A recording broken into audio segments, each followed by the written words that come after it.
प्रचारक लगातार काम करते नजर आ रहे हैं और अलग अलग जगहों पर दौरे देखने को मिल रहे हैं। विधानसभा चुनाव के चलते तैयारियां तेज हो चुकी हैं। खास तौर पर भारतीय जनता पार्टी के हवाले से अगर बात करें तो जम्मू कश्मीर के दौरे पर लगातार जो अलग अलग स्टार प्रचारक हैं वो भेजे जा रहे हैं। पिछले दिनों हमने देखा राजनाथ सिंह, अमित शाह और प्रधानमंत्री नरेंद्र मोदी खुद जम्मू कश्मीर पहुंचे थे। आम जनसभाओं को संबोधित किया जा रहा है। पाडर, किश्तवाड़ और अलग अलग जगहों पर गृह मंत्री अमित शाह जो है वो पहुंचेंगे और यहां पर आम जनसभा को संबोधित किया जाएगा। बता दें कि गृह मंत्री अमित शाह सोमवार यानी कि 16 सितंबर यानी कि आज जम्मू में 3 चुनावी सभाएं करेंगे। पहली सभा पाडर में होगी, दूसरी किश्तवाड़ में होगी और तीसरी जो जनसभा है वो यहां पर रामबन में होगी। जम्मू कश्मीर में 18 सितंबर को विधानसभा चुनाव का पहला फेज होना है, जिसमें कि चिनाब वैली में वोटिंग देखने को मिलेगी। इसी के चलते आज गृह मंत्री अमित शाह जो है जम्मू कश्मीर में 3 अलग अलग जगहों पर चुनावी रैलियां करेंगे। किश्तवाड़, पाडर और रामबन में ये रैली की जाएगी और साथ ही साथ जिस तरीके से हमने पहले देखा कि अमित शाह जम्मू कश्मीर पहुंचे थे, संकल्प पत्र जिसमें कि 25 संकल्प यहां पर रखे गए वो जारी किया गया, जिसके बाद चुनाव प्रचार और तेज हो चुका है। जम्मू कश्मीर के लोग जो हैं वो साफ तौर से बीजेपी का पक्ष लेते नजर आ रहे हैं और लगातार बीजेपी जो है अपने इलेक्शन मैनिफेस्टो को लेकर लोगों तक पहुंचने का प्रयास कर रही है। बिल्कुल सही कहा शिवमन, जिस तरह से बीजेपी अपने इस रथ को भगाने का काम कर रही है और उस रथ को खुद प्रधानमंत्री मोदी ने संभाला है, शुरुआत की है डोडा से और आज गृह मंत्री अमित शाह भी चिनाब वैली के अंदर 3 जगहों पर रैली करेंगे और सभा को संबोधित करेंगे। पहले पाडर, किश्तवाड़ और रामबन के इलाके में और लगभग आज 3 से 4 विधानसभाओं को गृह मंत्री अमित शाह कवर करने वाले हैं। उससे पहले ये शंखनाद प्राइम मिनिस्टर यानी प्रधानमंत्री द्वारा शुरू कर दिया गया है, यानी शंखनाद और उनका निशाना परिवारवाद जो 2014 में निशाना था वही निशाना यहां पर भी नजर आ रहा है और आज भी ये कहीं ना कहीं महत्वपूर्ण रैलियां होने वाली है। चलिए शिल्पा शर्मा हमारे साथ इस वक्त ज्यादा जानकारी के लिए जुड़ चुके हैं। मैं सीधे शिल्पा का रुख करना चाहूंगा। शिल्पा, पूरी जानकारी बताइएगा, कब गृह मंत्री अमित शाह पहुंचेंगे और कितने बजे का ये कार्यक्रम शुरू होना है, क्योंकि एक नहीं बल्कि 3 रैलियां आज होने वाली हैं। हाँ जी बिल्कुल, देखिए 3 रैली जो है इलेक्शन रैली गृह मंत्री अमित शाह आम जनता को संबोधित करने वाले अपने कार्यकर्ताओं से जो है वो मुलाकात करेंगे और कुछ ही समय के बाद जो है वो गृह मंत्री अमित शाह जो है वो डोडा रीजन में पहुंचेंगे, जहाँ पे रामबन में, पाडर में और किश्तवाड़ में जो है वो रैली होने वाली है। किश्तवाड़ की अगर मैं बात करूँ तो किश्तवाड़ में करीबन 2 बजे जो है वो ये रैली की जाएगी, इलेक्शन रैली होगी, जहाँ पर वो आम जनता को संबोधित करेंगे और कुछ ही क्षण के बाद गृह मंत्री अमित शाह जो है वो डोडा रीजन में पहुंचेंगे। देखिए काफी ज्यादा महत्वपूर्ण भी है इस समय और जिस प्रकार से आम जनता को प्रभावित किया जाए, उनके विचारों के साथ प्रभावित किया जाए ताकि भारी से भारी मतदान जो है वो मिल सके। इससे पहले आप देखिए प्रधानमंत्री नरेंद्र मोदी की बात करें तो वो डोडा में पहुंचे थे, जहां पर उन्होंने आम जनता को, कार्यकर्ताओं को जो है वो संबोधित किया था। इन 10 सालों में जो कार्य हुए हैं उसको लेकर बात की गई। धारा 370 अगर टूट जाती है, पॉलिटिकल पार्टी अगर दूसरी पॉलिटिकल पार्टी सत्ता में आती है तो किस प्रकार से जो है वो जो अधिकार आम जनता को दिए गए हैं वो अधिकार जो है वो छीन लिए जाएंगे। तो इन सभी तमाम मुद्दों को लेकर जो है वो गृह मंत्री अमित शाह आम जनता को संबोधित करेंगे। इससे पहले वो जम्मू पहुंचे थे, जहां पर उन्होंने अपने कैंडिडेट के लिए जो है वो प्रचार किया था और अब रामबन में, साथ ही साथ किश्तवाड़ की बात करें, पाडर की बात करें तो वहां पर जो है वो 3 रैलियां जो है वो संबोधित करने वाले हैं। और जिस प्रकार आपसे जानना चाहूंगी, जिस तरीके से पहले गृह मंत्री अमित शाह जो है वो जम्मू पहुंचे थे, इस बार वो चिनाब वैली में 3 अलग अलग रैलियों को संबोधित करेंगे अलग अलग जगहों पर। पहले उन्होंने संकल्प पत्र जारी किया, इस बार क्या कुछ नई चीजें देखने को मिल सकती है? और देखिए वही रहने वाले हैं 10 साल जो यानी कि डेवलपमेंट हुई है और साथ ही साथ धारा 370 को लेकर जो है यानी कि अगर छीनी जाती है तो क्या कुछ अधिकार जो है वो उनसे ले लिए जाएंगे, आम जनता से ले लिए जाएंगे। 10 साल में जो कार्य हुए हैं उनको लेकर कहा जाएगा। और साथ ही साथ इस समय आप देखिए कि अलग अलग टिप्पणी जो है वो की जा रही है अलग अलग लीडर्स के द्वारा, उमर अब्दुल्ला, फारूक अब्दुल्ला, और साथ ही साथ आप देखिए कि किस प्रकार से जो है वो इंजन रशीद की बात करें उनके द्वारा जो है वो टिप्पणी की जा रही है। तो यहाँ पर जो तंज कसा जा रहा है वो एनसी के मैनिफेस्टो को लेकर है। तो एनसी के मैनिफेस्टो को इस समय लेकर काफी ज्यादा आम जनता को बताया जा रहा है कि एमसी का मंशूर जो है वो क्या कुछ है। अगर एनसी पार्टी लाइन, एनसी और कांग्रेस की पार्टी की बात करें तो दोनों अलायंस में ही अगर वो पार्टी आ जाती है तो कहीं ना कहीं कितना नुकसान होगा आम जनता को। आतंकवाद, किश्तवाड़ की अगर मैं बात करूं तो आतंकवाद, अब देखिए 1990s में जो है वो आतंकवाद देखने को मिला था, तो उसको भी कहा जाएगा कि भारतीय जनता पार्टी जब से आई है तब से आतंकवाद में जो है वो कमी हुई है और उनके जो मंशूर जो भारतीय जनता पार्टी का मैनिफेस्टो है ठीक है उसको शिल्पा, लेकर भी बहुत कहा बहुत जाएगा शुक्रिया कि आपका ये तमाम जानकारी के लिए। शिल्पा इस वक्त जम्मू से हमें जानकारी दे रही थी गृह मंत्री अमित शाह के दौरे को लेकर। लेकिन फिलहाल नदीम भी इस वक्त रामबन से हमें अपडेट देने के लिए जुड़ चुके हैं, क्योंकि रामबन में भी आज गृह मंत्री अमित शाह की एक जबरदस्त रैली होने वाली है। नदीम, रामबन में क्या माहौल है? और क्योंकि प्रधानमंत्री मोदी पहले ही आ चुके हैं चुनाव रैली के अंदर और अपना मैसेज दे चुके हैं, जाहिर सी बात है जो मुखिया कहेगा तो उससे नीचे लेवल पर ही बाकी के नेता बोलेंगे। तो क्या आज बड़ी बातें हो सकती हैं इस रैली के अंदर? क्या हो सकता है जो छोटे छोटे मुद्दे हैं जिन्हें प्रधानमंत्री मोदी ने टच नहीं किया है वो गृह मंत्री अमित शाह यहाँ पर टच कर सकते हैं? बिल्कुल, देखिए मैं आपको एक चीज बता दूं, क्योंकि आज हम देख रहे हैं कि रामबन के अंदर अमित शाह तशरीफ ला रहे हैं और लोगों को लुभाने की कोशिश करेंगे, पार्टी का एजेंडा और पॉलिसी लोगों के बीच रखने की कोशिश करेंगे कि हम वोटर्स को मोटिवेट करें ताकि वो बीजेपी के जो यहाँ पर कैंडिडेट है उसके हक में जो है वोट कास्ट करें। लेकिन अगर रामबन की हम बात करें, क्योंकि जब टिकट्स बांटी जा रही थी और उसके बाद ही हमने देखा कि रामबन के अंदर भाजपा के 2 ग्रुप बन गए हैं, यानी एक चीज जिसने भाजपा से अलायंस की और दूसरा वो ग्रुप जो भाजपा के अंदर रहकर भाजपा की टिकट पे इलेक्शन कंटेस्ट कर रहे हैं। लेकिन इस वक्त हम देख रहे हैं कि भाजपा से लोग काफी नाराज है। भाजपा के वो लोग जो पिछले 25-30 साल से भाजपा के साथ जुड़े हुए थे, आज कहीं न कहीं वो भाजपा से अलग हमें नजर आ रहे हैं और एक अलग से इंडिपेंडेंट कैंडिडेट के हक में जो कैंपेन कर रहे हैं। अब देखना यह है, क्योंकि आज से पहले हम देख के राजनाथ सिंह एक तरफ, दूसरी तरफ तरुण चुग, और आज हम देख रहे हैं कि अमित शाह भी जब यहाँ पर आ रहे हैं, जाहिर सी बात है उनकी तो कोशिश है कि हम अपने कैंडिडेट पे कैंपेन करें। हालांकि कोशिश तो भाजपा की भी है कि रामबन असेंबली कॉन्स्टिट्यूएंसी की जो 2 सीट्स हैं उन दोनों पर है जो कमल का फूल खिले। लेकिन अब ये हम देखेंगे, क्योंकि आज जब वोटर्स को लुभाने के लिए तमाम सियासी जो लीडरान है वो रामबन के अंदर पहुंच रहे हैं, चाहे हम नेशनल कॉन्फ्रेंस की बात करें या फिर भाजपा की बात करें। लेकिन अब बताइएगा, जिस तरीके से रामबन की बात करें या फिर पूरे चुनाव वैली की 8 सीटों की बात करें, कहीं ना कहीं नेशनल कॉन्फ्रेंस का भी थोड़ा सा होल्ड जो है वो चुनाव वैली में देखने को मिलता है। रामबन बनिहाल की 2 सीटें हैं, यहाँ पर भी थोड़ा सा होल्ड है। लेकिन किस तरीके से, क्या चुनौतियां बीजेपी के सामने हैं और किस तरीके से इन चुनौतियों को टैकल करने का काम जो तमाम बड़े नेता हैं वो कर रहे हैं। और इसी वक्त हमने देखा कि पीएम मोदी के साथ साथ अब अमित शाह भी यहाँ पर पहुंच रहे हैं। किस तरीके से सब कुछ देखने का काम किया जाएगा? बिल्कुल, देखिए मैं आपको एक चीज बता दूं, क्योंकि अगर आपको मैदान में बने रहना है तो जाहिर सी बात है आपके भाजपा के पास जो कारकुनान, जो वर्करन जो इस वक्त पार्टी छोड़कर अलग हो गए हैं, आपको उन्हें मनाकर वापस लाना होगा अगर आप चाहते हैं कि आप मुकाबले में बने रहे। क्योंकि इस वक्त हम देख रहे हैं कि आप देखेंगे कि सूरज सिंह परिहार एक मजबूत पकड़ बनाए हैं असेंबली कॉन्स्टिट्यूएंसी रामबन पर। हालांकि बानीहाल के अंदर इस तरह का कुछ हमें हाल देखने को मिला नहीं कि भाजपा से कोई लोग अलग हुए नहीं, लेकिन रामबन के अंदर जब सूरज सिंह परिहार ने एक इंडिपेंडेंट कैंडिडेट की बहसियत नॉमिनेशन फाइल किया तो वहां से भाजपा के लिए हम कहें कि खतरा हो सकता है, भाजपा के लिए मुश्किलें मजीद बढ़ गई है। इस वक्त हम देखें रामबन के अंदर 3 कैंडिडेट हैं जिनकी नेक टू नेक फाइट हम कह सकते हैं। भाजपा सूरज सिंह परिहार और जो नेशनल कॉन्फ्रेंस के कैंडिडेट अर्जुन सिंह राजू है, नेक टू नेक फाइट तो जरूर है, लेकिन कहीं न कहीं भाजपा के लिए मुश्किलें हैं। क्योंकि इस पर सूरज सिंह परिहार अगर independent candidate neck to neck fight में है तो जाहिर सी बात है उनका होल्ड कितना होगा, वोटर्स पर उनकी कितनी ग्रिप होगी, ये तमाम चीजें तो बिल्कुल सामने है। और यही वजह है कि आज की डेट में हम देख रहे हैं कि एक तरफ नेशनल कॉन्फ्रेंस की तरफ से उमर अब्दुल्ला को यहाँ पर आना पड़ा, अपने कैंडिडेट के हक में कैंपेन करनी पड़ी, और उसके साथ साथ हम देखें कि भाजपा की तरफ से राजनाथ और अमित शाह जैसे चेहरे यहाँ आ रहे हैं। ठीक है नदीम, बहुत बहुत शुक्रिया। बहुत महत्वपूर्ण होगा आज का दौरा और चर्चा का केंद्र भी रहेगा कि आखिर आज गृह मंत्री अमित शाह की तरफ से क्या कुछ कहा जा सकता है। अजय शान जी इस वक्त हमारे साथ सहयोगी किश्तवाड़ से ज्वाइन हो चुके हैं। अजय, किश्तवाड़ में अभी क्या माहौल है, किस तरह की राजनीति देखी जा रही है, और गृह मंत्री अमित शाह के आने के बाद क्या ये सियासी हवाएं किश्तवाड़ की जो 3 कॉन्स्टिट्यूंसीज हैं उसमें बदलने का कोई अंदेशा है?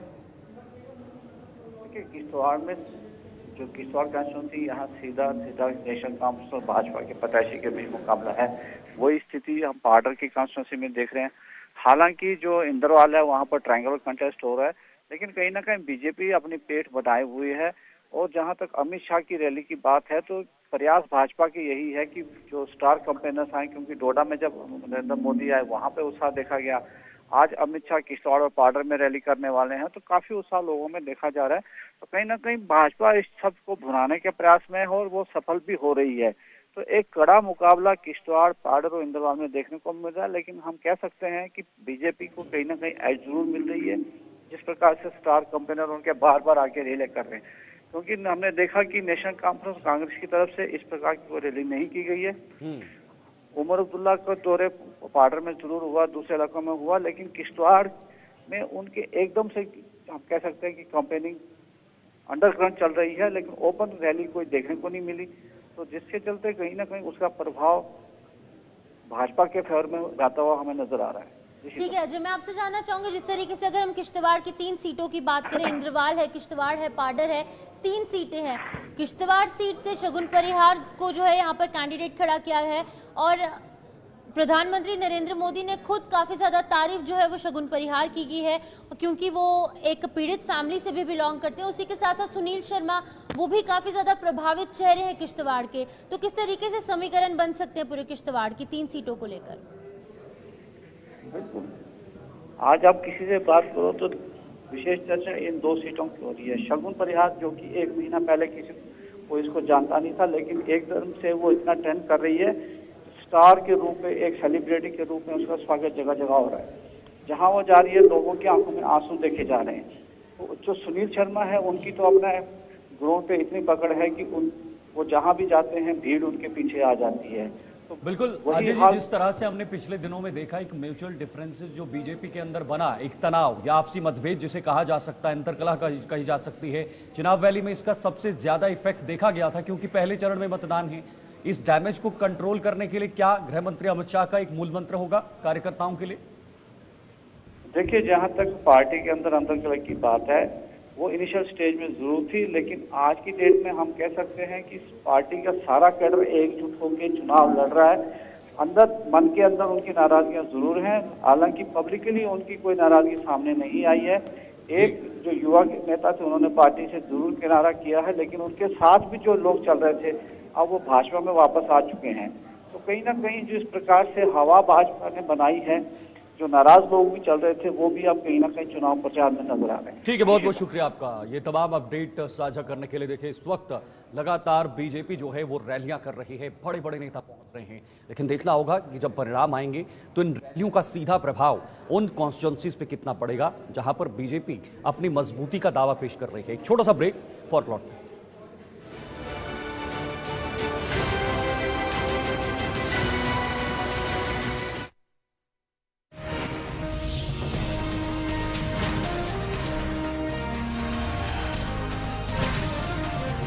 आपका इस छोटी सी ब्रेक के बाद तो अगली खबर की ओर बढ़ेंगे, जहां पर मुख्यमंत्री पुष्कर सिंह धामी जो है वो यहां पर उनका जन्म दिवस है और अपने जन्म दिवस के अवसर पर वो टपकेश्वर महादेव मंदिर में दर्शन करने पहुंचे। इस दौरान यहां पर पूजा अर्चना की गई और देश और प्रदेश की खुशहाली की कामना की गई। इस दौरान उन्होंने संबोधन भी किया है, क्या कुछ कहा है वो भी आपको सुनाएंगे।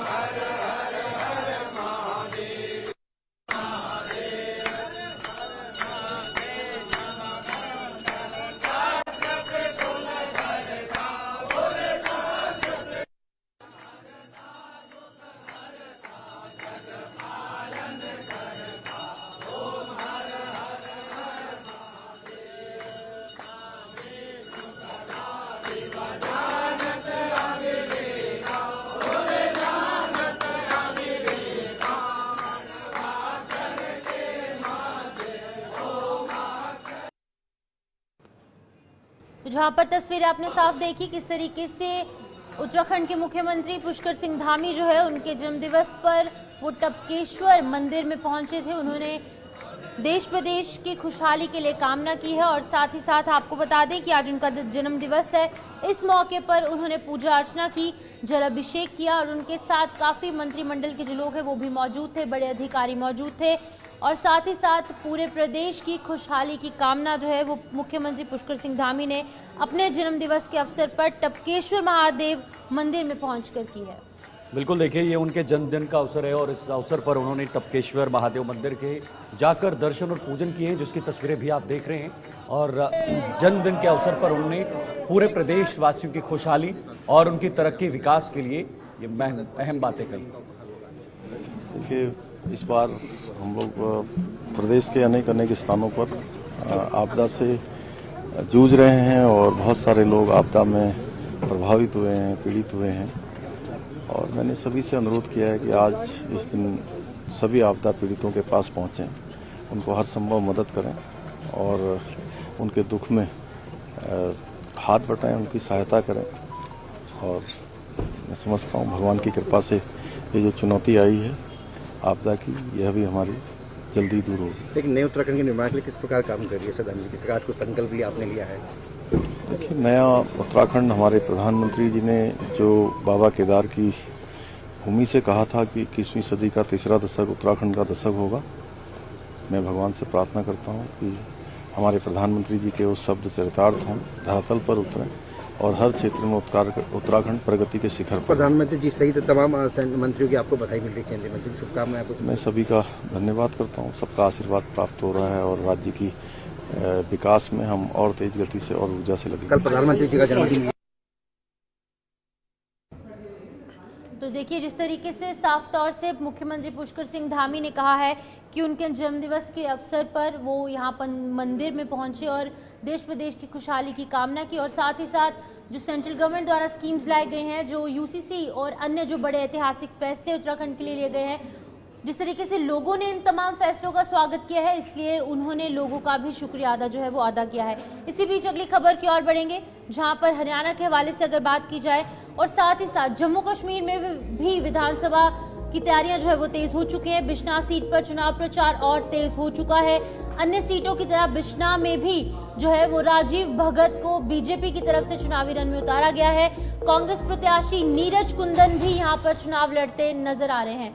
बता दें कि पूरे जम्मू कश्मीर में 90 सीटों पर चुनाव होंगे, लेकिन अगर बिश्नाह सीट के हवाले से बात करें तो वहां पर बीजेपी और कांग्रेस के बीच में बड़ी टक्कर देखने को मिल रही है। राजीव भगत जो है वो चुनावी रण में बीजेपी की तरफ से प्रत्याशी रहने वाले हैं और कांग्रेस की तरफ से नीरज कुंदन जो है उन्हें मैदान में उतारा गया है।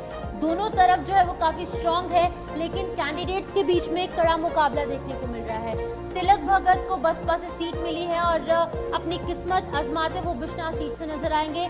जय भारत शिवसेना से चुनाव लड़ रहे हैं, यानी अलग अलग जो पार्टीज है उन्होंने अपने प्रत्याशी बिश्नाह सीट से उतारे हैं, लेकिन अहम जो टक्कर है वो किसके बीच में है, इस पर तमाम जानकारी और हमारे साथ यहाँ पर विनोद जी ज्वाइन कर चुके हैं, वरिष्ठ पत्रकार। विनोद जी, बहुत बहुत स्वागत है आपका हमारे साथ जुड़ने के लिए।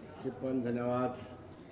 किस तरीके से देखते हैं, पहले जम्मू कश्मीर में 90 सीटों पर चुनाव होने हैं, आप बिश्नाह कॉन्स्टिट्यूएंसी में गए थे, आपने वहां के लोगों से बातचीत की, किस तरीके का माहौल वहां पर देखने? वेल देखिए, ये भी वही कॉन्स्टिट्यूएंसी है जो अपने आप में इतिहास लिखने वाली है। उसकी वजह ये है कि एक लंबे अंतराल के बाद ये ओपन हुई है। ये पहले 1987 तक रिजर्व थी एससी के लिए और 2014 के जो जनरल चुनाव हुए विधानसभा के, उसमें तब तक ये ओपन रही। अब एक मरतबा फिर सीट को रिजर्व कर दिया गया है और यहाँ पर 1,19,000 के करीब मतदाता हैं और बड़ी बात यह है कि 1 दर्जन के करीब प्रत्याशी खड़े हुए हैं और जो मुख्य प्रत्याशी हैं उनमें नीरज कुंदन भी है, डॉक्टर राजीव भगत जो भारतीय जनता पार्टी से ताल्लुक़ रखते हैं, जय भारत शिवसेना से हैं और प्रेमपाल डोगरा इंडिपेंडेंट है, तिलक राज भगत बीएसपी से ताल्लुक़ रखते हैं और मनोहर लाल राव इंडिपेंडेंट, ये प्रमुखता से जिनके संघर्ष के बीच में है।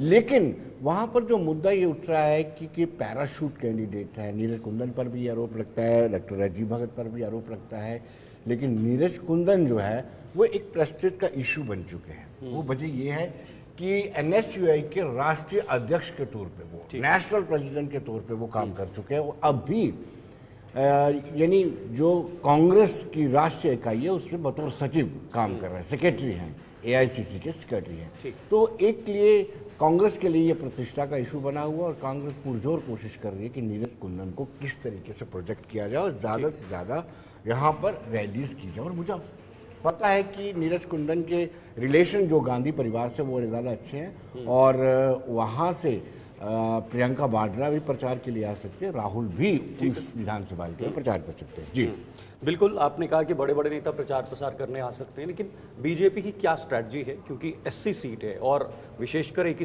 जो जाति है या उसके लोग जो हैं वो वहाँ पर चुनाव लड़ेंगे, कितना प्रभाव बीजेपी का देखने को मिल सकता है खासतौर पर बिश्नाह के अंदर? और जो आपने कहा कि प्रतिष्ठा का सवाल कांग्रेस के लिए इसलिए भी है क्योंकि एक बहुत बड़े पद पे वो बैठे हुए हैं, गांधी परिवार के साथ अच्छे रिश्ते भी हैं और उनकी जीत हार भी मायने रखती है कांग्रेस पार्टी के लिए, क्या बीजेपी टक्कर दे पाएगी इस सीट के अंदर खासतौर पर? वेल, एक अगर भाजपा का इतिहास देखा जाए बिश्नाह में, तो भारतीय जनता पार्टी ने एक मर्तबा भी ठीक है सीट नहीं जीती है। 1962 की बात करूं तो बिश्नाह जनरल थी, तब त्रिलोचन दत्त जीते थे। अगर 67 की बात करूं, 67 की BC राम जीते थे, तब SC हो गई थी, रिजर्व हो गई थी। और 72 में परमानंद जी जीते थे, फिर दोबारा रिपीट किया गया, परमानंद जी जीते। फिर भगत छज्जूराम कांग्रेस से जीते, और फिर जगदीश दुबे, जब ओपन हुई बिश्नाह से जगदीश राज दुबे जीते थे। और उसके बाद अश्विनी कुमार शर्मा, अब तो वो भारतीय जनता पार्टी का हिस्सा हैं, लेकिन वो जीते अश्विनी कुमार शर्मा, और 2 मरतबा जीते, 2008 में भी जीते और 2002 में भी जीते, और अब उन्होंने भारतीय जनता पार्टी ज्वाइन कर ली है। लेकिन 2014 में जब एक मतलब इतना वेव था, इतनी ज्यादा वेव थी 2014 में, मतलब प्रधानमंत्री नरेंद्र मोदी की जहां जहां प्रचार करते थे वहां से उसी सवाल पे भी आ रहा था अभी। तो वहां 2014 में भी नहीं जीत पाए। वहां से कमल अरोड़ा करके नेशनल कांफ्रेंस से प्रत्याशी अगर बिश्नाह से जीत सकते हैं, तो कहीं ना कहीं भाजपा को अपना आईना जरूर देखना होगा। किस तरह से इस आईने पर जो बिछी हुई जो धुंध है उसको साफ किया जा सकता है? क्योंकि जब बारिश होती है तो आईना थोड़ा सा वो धुंधला हो जाता है, लेकिन उसको साफ करने का यहाँ पर क्या एक ऑप्शन है बीजेपी के पास? देखिए, बीजेपी की 2014 में भी बीजेपी ने माइक्रो मैनेजमेंट की थी, लेकिन वो माइक्रो मैनेजमेंट कामयाब नहीं रही। अगर मैं 2014 की बात करूं तो कमल अरोड़ा जो हैं उनको 29,380 वोट मिले थे, और भाजपा के प्रत्याशी अश्विनी कुमार शर्मा उनको 26,394। अंतर तो है, ठीक, लेकिन उस वक्त भी माइक्रो मैनेजमेंट की थी, लेकिन इस वक्त भी इनको माइक्रो मैनेजमेंट करनी पड़ेगी। डोर टू डोर कंपेन जैसे इन्होंने तय किया है, बड़ी रैलियां ना करते हुए डोर टू डोर कंपेन की जाएगी। डोर टू डोर कंपेन पे कंसंट्रेट किया जा रहा है, लेकिन दूसरी ओर कांग्रेस के प्रत्याशी या इंडिपेंडेंट कहे प्रेमपाल डोगरा, वो भी डोर टू डोर कंपेन कर रहे हैं। यानी उनका तोड़ कैसे निकाला जाएगा, ये भारतीय जनता पार्टी को सोचना होगा। हम बीएसपी को भी नहीं भूल सकते। हाँ, बीएसपी को नहीं भूल सकते। तिलक राज भगत हैं, वो भी लगातार, क्योंकि इस एरिया में जो SC काफ़ी देर तक रिजर्व रही है पहले, फिर उसके बाद जनरल आई है, और अब दोबारा से नई सिरे से रिजर्व हुई है। तो कहीं ना कहीं जो भारतीय बहुजन समाज पार्टी का एक अपना वोट बैंक रहता है, वो बड़ा इफेक्टिव रहता है। ठीक है, बिल्कुल विनोद जी, जिस तरीके से आपने बताया कि बीएसपी भी वहां पर काम करी, अन्य जो इंडिपेंडेंट कैंडिडेट्स हैं और जो छोटे राजनीतिक दल के जो उम्मीदवार हैं वो भी काम कर रहे हैं, तो क्या लगता है कि ये किस तरीके से रोल प्ले कर सकते हैं बड़ा इस सीट में खास तौर पर? देखिए, हर एक जब इंडिपेंडेंट खड़े होते हैं तो कहीं ना कहीं जो नेशनल या जिन दोनों के बीच दो मेन प्रतिद्वंदी होते हैं, उनके बीच में इंडिपेंडेंट एक अहम रोल अदा करता है। उसकी वजह ये रहती है शिवपन कि वो जिसके क्या ज़्यादा वोट काटेगा उसी को नुकसान होगा। और कितने इंडिपेंडेंट खड़े हैं, कितने कुछ तो वो किसी पार्टी विचारधारा से ताल्लुक़ रखते हैं, यानी वो कांग्रेस के थे, उनको टिकट नहीं मिला, वो बतौर निर्दलीय खड़े हो गए। वो भारतीय जनता पार्टी से कोई कैंडिडेट था, उम्मीद करता था कि मुझे टिकट मिलेगी, नहीं मिली तो वो खड़ा हो गया। ये सारे वोट काटू जो उम्मीदवार होते हैं, इनका बड़ा रोल, इफेक्टिव रोल रहता है। बिल्कुल विनोद जी, कांग्रेस की बात करें, विश्वास खो दिया था पिछले कुछ सालों में, खास तौर पर जो अलग अलग राज्य हैं वहां पर कांग्रेस ने अपनी सत्ता खोई, अपनी सरकारें खोई, बहुत सारे ऐसे राज्य हैं। अभी भी वो कंप्लीट एक संपूर्ण विश्वास जिसे कहते हैं वो कांग्रेस के पास नहीं है। जरूर लोकसभा में जब इनकी सीटें बढ़ी, वोट शेयर बढ़ा, या भारत जोड़ो यात्रा राहुल गांधी ने चलाई, क्या उसका फायदा यहाँ पर देखने को मिल सकता है? कांग्रेस के लिए एक बेनिफिट हो सकता है? देखिए, 99 सीट्स इतनी ज़्यादा नहीं है, लेकिन 54 से 99 तक आना, ये सफ़र अपने आप में किसी न किसी तरीके से कार्यकर्ताओं का, नेताओं का मनोबल बढ़ाता है। और शीतल, इसमें कोई दो राय नहीं है कि कांग्रेस के आला नेताओं का, कांग्रेस के कैडर्स का, कांग्रेस के वर्कर का मनोबल बढ़ा हुआ है। ठीक है, 99 सीट्स आने के बाद वो मनोबल बढ़ा हुआ है, और इस तरीके से वो काम कर रहे हैं कि उनको लगता है कि उसका इफेक्ट जो भारत जोड़ो यात्रा है, उसके बाद लोकसभा 18वीं लोकसभा के जो परिणाम उनके फेवर में आए हैं, उनकी उपलब्धि है या फिर सरकार के खिलाफ एंटी इनकम्बेंसी का नहीं, फायदा? उनकी उपलब्धि नहीं, मैं कहूँगा ये एंटी इनकम्बेंसी फैक्टर है। और जिस तरीके से प्रचार के दौरान ये दावा भाजपा कर रही थी कि 400 पार और 241 पर ही रुक, ठीक है, कहीं ना कहीं एंटी इनकम्बेंसी। बहुत बहुत शुक्रिया आपका विनोद जी, हमारे साथ जुड़ने के लिए। बहुत महत्वपूर्ण जानकारी विनोद जी ने हमारे साथ इस वक्त शेयर की है, और इसी जानकारी के जरिए बहुत सारी चीजें भी सामने रखी। वक्त एक छोटे से ब्रेक का है, फन लौटते हैं।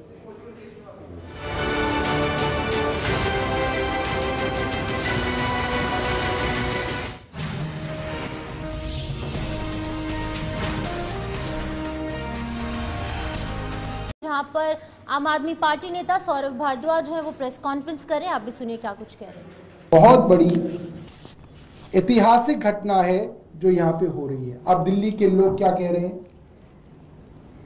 इसकी चर्चा कल से बाजारों में, चाय की दुकानों पे, सुबह दूध लेने जाते हैं उन लोगों के बीच में, ऑटो वाले कहीं खड़े होते हैं तो उनके आसपास कुछ लोग बैठ जाते हैं, उनमें हर जगह चर्चा हो रही है। और यही चर्चा है मेट्रो में कि प्रधानमंत्री मोदी ने अपनी सरकार और अपनी एजेंसियों द्वारा जो षड्यंत्र रचा और अरविंद केजरीवाल जी को फंसाने की जो कोशिश हुई, अरविंद केजरीवाल अकेले लड़के उससे बाहर आए हैं और उन्होंने इनके सारे षड्यंत्र कल फेल कर दिए जब उन्होंने कहा कि मैं जनता की अदालत में जाऊंगा, जनता के सामने अग्नि परीक्षा दूंगा। अगर जनता कहेगी कि हमारा मुख्यमंत्री ईमानदार है तो मैं इस कुर्सी पे बैठूंगा, वरना नहीं बैठूंगा। आज सुबह बाल लंबे हो रहे थे तो बाल कटाने सुबह सुबह में निकला। अब क्या है, 10 बजे से पहले मैंने देखा हेयर सैलून खुलते नहीं है, तो मैं 9:30 बजे पहुंच गया। तो उसने बोला कि आने वाले हैं, तो मैं वहां बैठ गया। तो वहां पे कई लोग जो है आसपास के जो है बाहर खड़े हुए थे और लोग बात कर रहे थे, चर्चा कर रहे थे। और हर आदमी इस बात को कह रहा था कि साहब चुनाव कब होंगे, चुनाव जल्दी कराओ। दिल्ली के लोगों के अंदर ऐसी उत्सुकता है कि चुनाव हो और हम वोट डाल के अरविंद केजरीवाल को कल ही दोबारा मुख्यमंत्री बने, ऐसी बेसब्री है आज दिल्ली की जनता के बीच में। एक आदमी वहां पे बैठा था, वो बोला सर मुख्यमंत्री जी ने बहुत अच्छा किया कि जेल में रह के रिजाइन नहीं किया। अगर जेल में रह के रिजाइन करते तो भारतीय जनता पार्टी कहती कि हमारे दबाव में रिजाइन करना पड़ गया। मुख्यमंत्री जेल से बाहर आए और खुद अपनी मर्जी से रिजाइन किया, ये मुख्यमंत्री जी ने बहुत बड़ा काम किया। एक और वहां पे व्यक्ति थे, वो ये बात कर रहे थे, मैंने अभी फोन पे उनसे पूछा, तो वे रहते तो हमारे ग्रेटर कैलाश में, मगर दुकान उनकी लाजपत नगर में। तो कह रहे थे कि सर लाजपत नगर के भी जो दुकानदारों का ग्रुप है जिसमें अधिकतर लोग भारतीय जनता पार्टी के समर्थक हैं, वो लोग भी ये बात कह रहे हैं कि ये अपने आप में बहुत बड़ी बात है कि एक मुख्यमंत्री अपनी कुर्सी से खुद रिजाइन करके कह रहा है कि जनता कहेगी मैं ईमानदार हूं तो इस कुर्सी पे बैठूंगा, वरना इस कुर्सी पे नहीं बैठूंगा। इसके बाद मोटे तौर पे जनता के बीच में जो बातचीत है वो ये है कि भारतीय जनता पार्टी को लेकर जबरदस्त नाराजगी है। और नाराजगी इसलिए कि उनके द्वारा चुने हुए मुख्यमंत्री, जिस मुख्यमंत्री ने आईआईटी पास किया, आईआरएस का एग्जाम पास किया, इनकम टैक्स कमिश्नर थे, नौकरी को छोड़ के 10 साल तक झुग्गियों के अंदर समाज सेवा की हो, मुख्यमंत्री रहते हुए भी लगातार संघर्ष किया हो, लोगों को मुफ्त बिजली दी हो, पानी दिया हो, अस्पताल दिए हो, स्कूल दिए हो, मोहल्ला क्लिनिक दिए हो, बुजुर्गों को मुफ्त तीर्थ यात्रा दी हो, महिलाओं को मुफ्त बस यात्रा दी हो, ऐसे मुख्यमंत्री के पीछे भारतीय जनता पार्टी ने अपनी सारी ताकत लगा दी। आज लोगों के मन में बहुत नाराजगी है कि एक ईमानदार आदमी के पीछे पूरी की पूरी केंद्र सरकार पड़ गई और उस बेचारे को जेल तक लेके गए। और वो आदमी जब जेल से बाहर निकला तो उसने सत्ता का सुख नहीं भोगा। उसने कहा कि मैं अब जनता की अदालत में जाऊंगा, जब तक जनता नहीं कहेगी तब तक इस मुख्यमंत्री की कुर्सी पर नहीं बैठूंगा। कई चर्चाएं हो रही हैं, अलग अलग चर्चाएं हो रही हैं। कुछ लोग तो ये कह रहे हैं कि सर सतयुग में सुना था भगवान राम ने परिस्थितियों वश राजगद्दी का त्याग किया था और 14 साल के वनवास पे चले गए थे। अयोध्या की सारी जनता रो रही थी, बिलख रही थी कि राम आप मत जाइए, आप इस सिंहासन पे बैठिए, मगर मर्यादा के कारण आम आदमी पार्टी के नेता सौरभ भारद्वाज के प्रेस कॉन्फ्रेंस आप देख रहे थे, क्योंकि अरविंद केजरीवाल के जेल से छूटने के बाद एक बार फिर से सियासत गर्मा चुकी है और आम आदमी पार्टी के नेता अब एक एक कर जो है वो अरविंद केजरीवाल को लेकर प्रेस कॉन्फ्रेंस दे रही है। वो कह रहे हैं कि अरविंद केजरीवाल बेगुनाह थे, उन्हें फंसाया गया है। एक छोटा सा ब्रेक, फौरन लौटते हैं।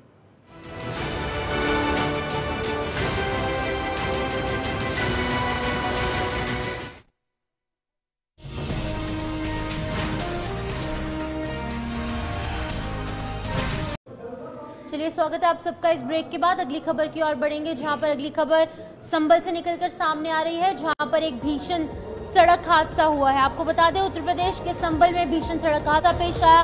पिकअप वाहन ने ग्रामीणों को रौंदा और यहां पर रौंदते हुए पिकअप वाहन आगे बढ़ गया है। इस हादसे में 4 लोगों की दर्दनाक मौत हुई है, 3 लोग गंभीर रूप से घायल हैं। वहीं पर सीएम योगी आदित्यनाथ ने भी इस पूरी घटना पर दुख व्यक्त किया है।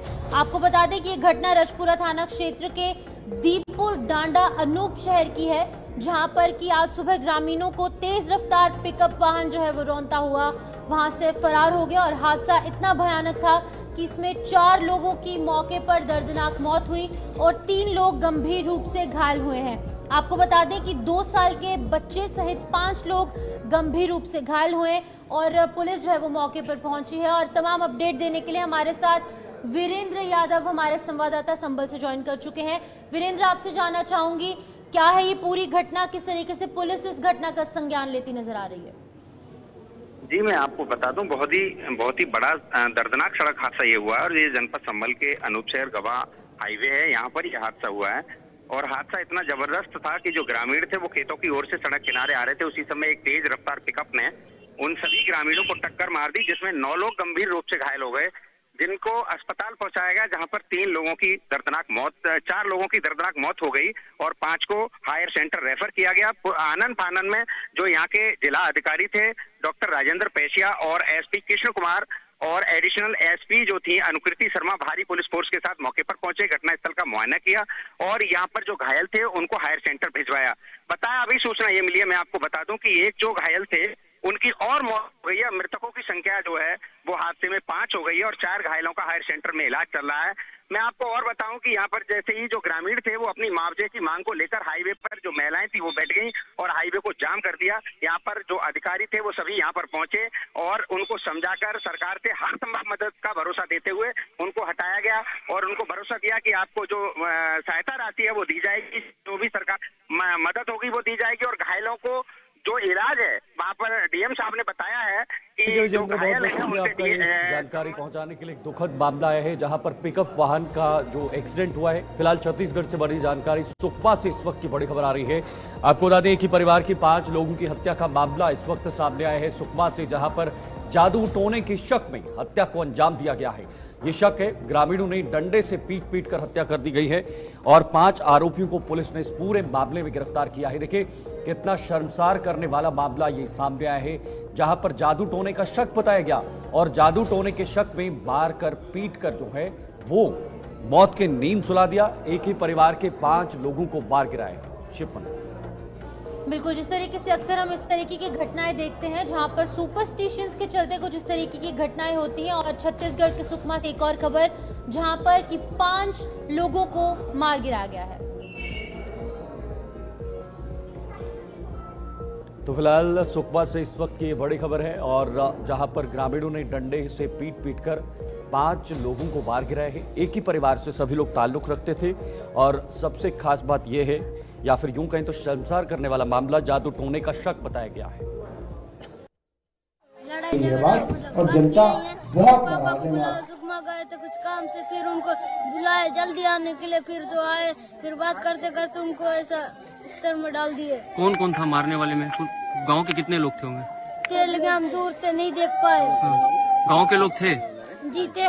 पूरा गांव यही जमा था? जी, पूरा गांव यही जमा था। झूठ बोल रहा पूरा गांव कि नहीं था बोल के। अच्छा, तो आपके सामने आप लोग दूर से देख रहे थे जब मार रहे थे? दूर थे इसलिए नहीं देख पाए, कितने सारे जानते। अच्छा, बाकी चेहरा देखेंगे तो आप लोग पहचान पाएंगे? जी, सभी को? जी। अच्छा, हम लोग गांव वाले मार दिए सर। क्या हुआ था? हम लोग कुछ नहीं किया सर, केस नहीं किया बोल के ना बोले थे, तो हम लोग के पापा फिर लेकिन बिना जबरदस्ती में आके ना मार दिए। क्या से मारे? चलिए, तो न्यूज रूम लाइव में आज के लिए फिलहाल इतना ही। दीजिए इजाजत, नमस्कार।